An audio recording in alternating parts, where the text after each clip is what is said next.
Hey, what is up guys, it's Galaxytech Darklord here, coming at you guys today with a brand new deck profile on my channel. It's Kozmos. So, decided to pick these up relatively cheap. I also went to a sneak peek for Shining Victories and pulled some and got Dark Planets. So, yeah. I'm going to be using some proxies in here because I haven't got everything yet. Some of it's cheap, some of it isn't. Specifically Dark Lady, that's the only thing from Shining Victories that I need for this to complete this deck.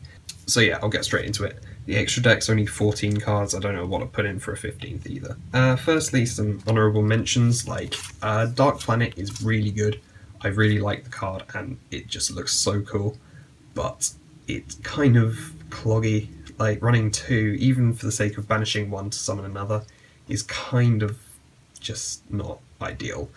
And I actually kind of want to run Dark Eclipser slightly more than Planet, if I'm brutally honest, because you can actually tag out into it, whereas Dark Planet can only be summoned by its own effect, by its own conditions, and not by banishing a pilot. So yeah. But anyway, getting straight onto the deck profile, playing one copy of Dark Planet because, you know, negating spells is really good in this format. And we also run one Scaredy Lion for the time being to put stuff back into the graveyard, so yeah.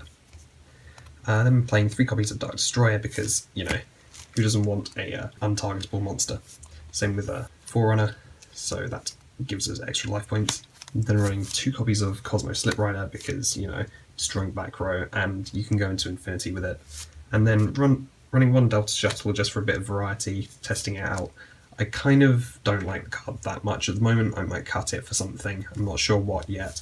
Then lastly, for level 5 stuff, the higher level stuff, we've got 1 Dark Lady because, you know, being able to negate monster effects is good. And then for the lower level pilots, we've got 2 copies of Wickedwitch because, you know, preventing yourself from getting OTK'd is very nice. Then running 1 copy of Goodwitch because, you know, because you need as many pilots as possible. And it has a okay effect, I guess, but just not enough to play at multiples. Then running 2 copies of Kozmo Farmgirl because this card is still really good. You know, just inflict some damage, search for a destroyer or something, and then just banish it, summon destroyer, get some more damage in. And then, while I don't like this card, I'm running 1 copy of Soartroopers because we're running 3 Tincan in the build, and, you know, we kind of need some stuff in the graveyard for Planet and stuff. So getting some revival in there is actually pretty good. Then 1 copy of Strawman because getting back your ships that are banished and then destroying them at the end phase so that they float is really good. 1 Scaredy Lion because we want to put stuff back in the graveyard to banish again with Dark Planet. Then 3 copies of Tincan to round off the monsters. I'm not playing any hand traps at the moment. I don't really like hand traps in this deck so far. So yeah, I might put some in the future or side them in for the purpose of locals, but, you know, at my locals we don't have the need to main deck max C and stuff.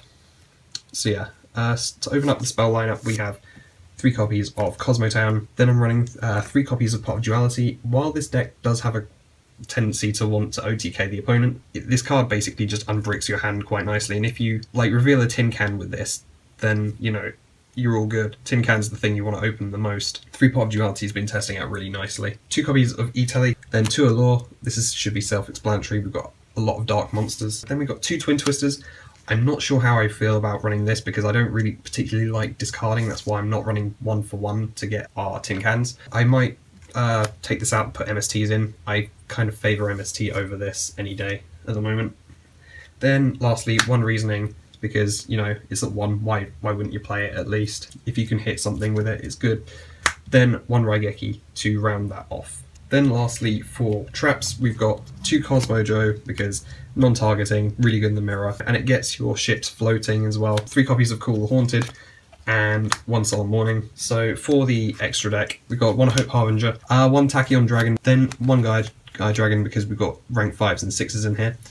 Speaking of rank 5s and 6s, 1 copy of Cyber Dragon Infinity, 1 Nova because you use that to go into Infinity, 1 Pleiades because we've got, you know, 2 Slipriders, and 1 Volcasaurus just because I couldn't really find anything else to put in, but this works nicely. 1 Abyss Dweller, 1 Castel, and 1 Diamond Direwolf. So these are the things that I think are most necessary in this format. because, you know, Abyss Dweller stops things floating, Castel bounces things back, and Direwolf pops stuff. Then running 2 rank 3s in the form of Leviair and Mechwit Engineer. So Engineer is kind of the same mentality as Wicked Witch, except you don't have to pay life points for it. But I would rather play a second Leviair. I just don't have a second Leviair at the moment.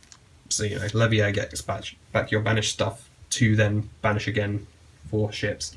So yeah, it's really nice. Playing 2 Chimeratech Fortress Dragon for the mirror match, like when I would side in something like Cyber Dragon or Cyber Dragon Dry or Core or whatever I feel is suited to the side deck. So yeah guys, that is the whole deck profile. If you enjoyed the video, don't forget to leave a like. If you want to suggest improvements for the next build, don't forget to leave a comment and subscribe for more content. Peace out.